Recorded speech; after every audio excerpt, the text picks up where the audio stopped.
बार हमें क्या करना चाहिए, यह बात हमें हमारी आंतरिक प्रेरणा बता देती है और अक्सर इसके सुझाव बेहद मानवीय होते हैं। जब कभी हम अपने अंतर्मन की बात मानकर कोई काम करते हैं तो उसका अंत बेहद सुकूनदेह होता है। इसी बात को दर्शाती है ये कहानी। रात भर ना जाने क्यों उस लड़की का चेहरा मेरी आंखों के सामने घूमता रहा। मासूम सी वह लड़की बार बार ज्वेलरी शॉप में मेरे काउंटर पर आकर सामने पड़े कान के बूंदों का दाम पूछा करती थी। दाम सुनकर उसके मुंह से बस ओह निकलता और फिर वह चली जाती थी। मैं हमेशा उसे दाम बताती और उसे एकटक देखती रहती थी। कभी आकर पूछती, आज सोने का रेट क्या है। सोने का भाव जानकर कुछ देर बैठकर कुछ जोड़ घटाव करती और फिर चली जाती थी।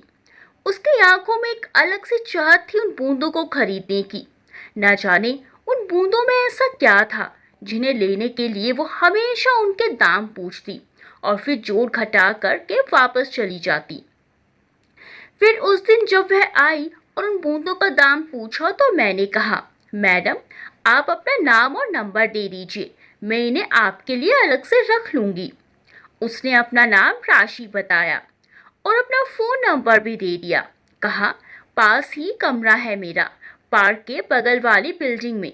लेकिन उस दिन के बाद वह फिर करीब 1 महीने तक दुकान पर नहीं आई। मुझे भी अब उसे देखने की चाहत सी होने लगी थी। शायद सभी सेल्स गर्ल्स और मैनेजर की घूरती आंखों से वह छेप सी गई थी। लेकिन मुझे उसका आना अच्छा लगने लगा था। उसकी आंखों में एक खामोशी सी थी। जिन ग्राहकों के पर्स में क्रेडिट कार्ड हो या नोटों की गड्डी हो, वही आज के युग में दुकानदार उन्हीं ग्राहक को भगवान मानते हैं, उन्हीं की आवभगत करते हैं, उन्हें ही सामान दिखाना पसंद करते हैं। लेकिन मैं राशि की आंखों में बसी उन बूंदों की चाहत को भूल नहीं पा रही थी। अब मेरी आंखें भी रोज उसका इंतजार करती, लेकिन वह नहीं आई। कितने ही ग्राहक आए लेकिन मैंने वह बूंदें किसी को नहीं दिखाए। उस लड़की की हसरत भरी नजरें मेरा हाथ रोक लेती थी। आखिरकार एक दिन एक महिला की नजर उन बूंदों पर पड़ी और उसने मुझे उन्हें दिखाने को कहा। वैसे तो मैंने पहले कई ग्राहकों को टाला था, लेकिन उस दिन हमारा मैनेजर मेरे सामने था, इसीलिए मैं कुछ नहीं कर पाई। वह तो भगवान का शुक्र था कि वो बूंदें उसे पसंद नहीं आए। कहते हैं ना, हर चीज हर किसी के लिए बहुमूल्य नहीं होती। किसी वस्तु का मूल्य तो देखने वाले की नजर ही तय करती है। उस ग्राहक के जाने के बाद मैंने सोचा कि आज तो मैंने इन्हें बचा लिया, लेकिन हर बार भगवान की कृपा थोड़ी होती है। इसीलिए मैंने उस शाम राशि को कॉल किया और पूछा, राशि जी, क्या आप ये कान के बूंदे लेंगी? महीने से ऊपर हो गया है, अब मुझे इन्हें निकालना पड़ेगा। कुछ रुआसे से स्वर में राशि ने कहा, निकालना पड़ेगा? ओके, कोई बात नहीं। ना जाने क्यों मुझे उसकी आवाज में एक दर्द सा महसूस हुआ, जैसे कोई कीमती चीज खोने का गम हो। कभी कभी ना चाहते हुए भी मन हमें उस दिशा में ले जाता है जहां जाने की जरूरत ही नहीं होती। शायद इसीलिए कि अंतर्मन की आवाज को दबाना मुश्किल होता है। और फिर राशि की आंखें मुझे अपने बेटे की याद दिला जाती थी, जो मुझसे मीलों दूर लंदन में पढ़ाई कर रही थी। माँ तो आखिर माँ ही होती है, जिसमें अपने बच्चों की झलक भी दिख जाए उसके लिए ही पिघल जाती है। राशि मुझे मेरी बेटी जैसी दिखती थी। मैं चाहकर भी खुद को रोक नहीं पा रही थी। राशि का घर मेरे घर के रास्ते में ही था। शायद राशि की आवाज की बेबसी और मेरी बेटी की झलक ने मुझे उससे मिलने के लिए मजबूर कर दिया और घर लौटते समय मैं उसके घर उससे मिलने चली गई। जब उसने अचानक मुझे अपने कमरे में देखा तो चौंक उठी। अरे आंटी आप? मुझे देखते ही राशि ने कहा और अंदर बुला लिया। बेटा, वैसे तो हमें कस्टमर से पूछने का अधिकार नहीं है, लेकिन मैंने महसूस किया कि तुम मेरी बात सुनकर दुखी हो गई। मैं सच में अब उन बूंदों को रोक कर नहीं रख सकती। उससे सस्ते और भी बूंदे हैं, आप उनमें से ले सकती हो। फिर एक सांस लेकर मैंने कहा, आप बुरा मत मानना, आप मुझे मेरी बेटी जैसी लगी, इसीलिए यहाँ आ गई। मेरा मन आपसे पूछे बगैर रह नहीं पाया। कभी कभी किसी की आंखों में दिल में झांकने भर से अनायास ही कुछ रिश्ते बन जाया करते हैं। आत्मीयता का स्पर्श पाकर राशि कहने लगी, नहीं आंटी, मुझे कोई और चीज नहीं चाहिए। मैं तो बस वही बूंदों की जोड़ी लेना चाहती थी अपनी माँ के लिए। लेकिन ठीक है, अभी नहीं तो फिर कभी कहीं और ऐसे ही बूंदों की जोड़ी मुझे मिल जाएंगी। तब तक मैं कुछ पैसे भी जमा कर लूंगी। मेरी आंखों में कुछ अनुत्तरित प्रश्न देख राशि ने मुझे बैठने को कहा। फिर धीरे धीरे बताया, आंटी, दरअसल बात यह है कि जब मैं 12वीं में थी तब हमारे स्कूल का नैनीताल का ग्रुप टूर हुआ था। सबको 5-5 हज़ार रुपये देने थे। मैंने अपना भी नाम लिखा दिया, लेकिन जब मैं फॉर्म लेकर घर पहुंची तो मकान मालिक को माँ से कहते हुए सुना, बहन जी, 2 महीने हो गए आपने बिजली का बिल नहीं दिया, वो तो टाइम पर दे दिया कीजिए। सुनते ही मैं चौंक गई। मैं भाप गई कि माँ को पैसे की तंगी थी, इसीलिए मैंने चुपचाप ले जाकर टूर का फॉर्म छुपाकर अलमारी में रख दिया। लेकिन 1 हफ्ते बाद माँ ने वह फॉर्म देख लिया और मुझसे पूछने लगी कि मैं नैनीताल क्यों नहीं जा रही हूँ, जबकि तुम्हारी सारी सहेलियाँ जा रही हैं। मैंने कितना ही कहा कि माँ, मेरा मन नहीं है, जिसे जाना है वो चला जाए, मैं नहीं जा रही हूँ। फिर भी माँ ने मेरी एक ना सुनी और खुद ही फॉर्म को भरकर उसके साथ 5 हज़ार रुपये का चेक लगा दिया। कहा, इस ट्रिप पर नहीं जाओगी तो इसका तुम्हें हमेशा अफसोस रहेगा।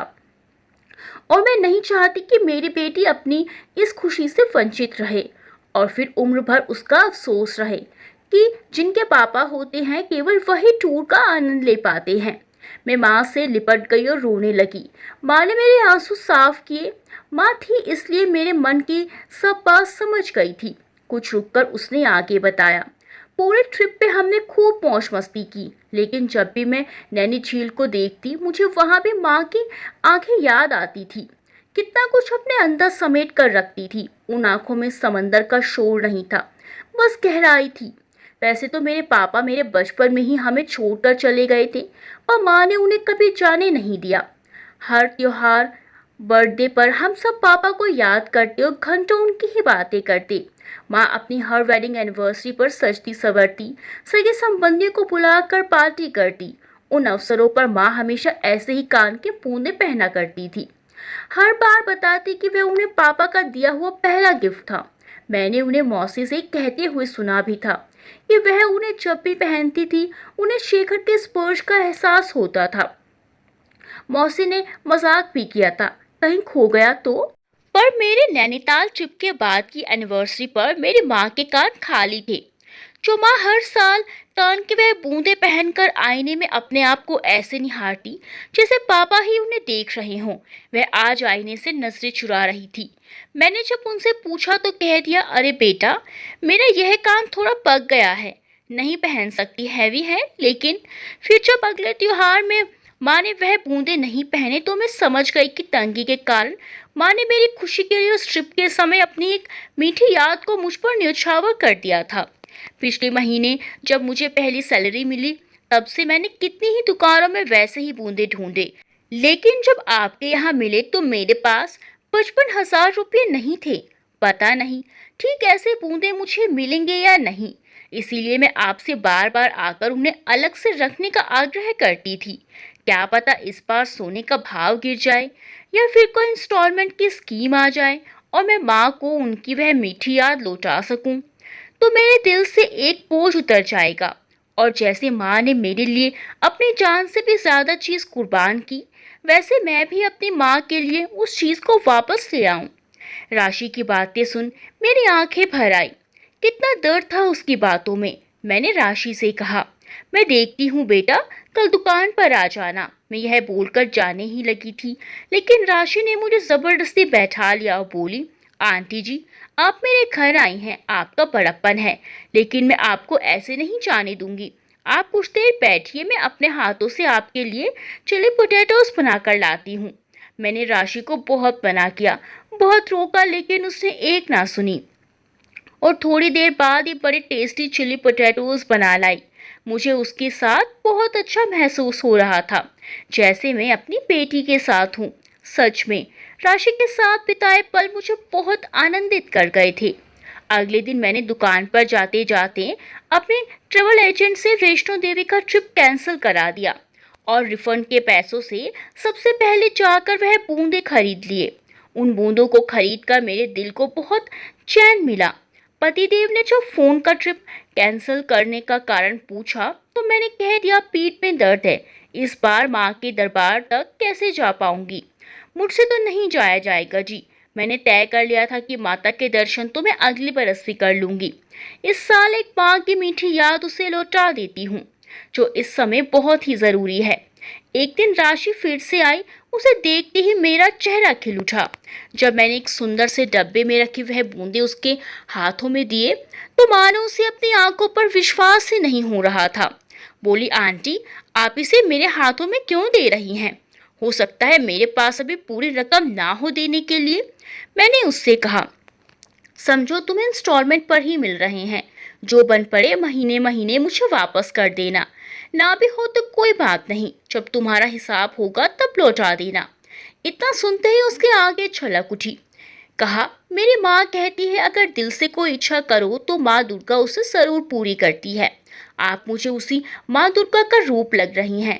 आंटी जी आपने मेरी बहुत बड़ी मदद की है, मैं आपके हमेशा आभारी रहूंगी। मैंने कहा, बेटा तुम मेरी बेटी जैसी हो, आभारी रहने की जरूरत नहीं है बेटा। आज से तुम यहाँ आकर बूंदों के दाम पूछने और सबकी नजरों में आने से आजाद हो जाओगी। राशि मेरे सीने से लग गई और खुशी से चमकती हुई तेज कदमों से अपने घर चली गई। उस शाम जब मैंने घर जाकर आरती का दीप जलाया तो वैष्णो माता की तस्वीर पर पड़ती दीप की रोशनी में मुझे एक पल को लगा जैसे माता ने वही बूंदे पहने हुए हैं जो मुझे एक बड़ी राहत पहुंचा रही थी। दोस्तों, कहानी के बारे में अपने जो कमेंट्स में बताया, वीडियो को लाइक करना बिल्कुल ना भूलें। मिलते हैं अगली वीडियो में अच्छी सी कहानी के साथ, तब तक के लिए बाय बाय।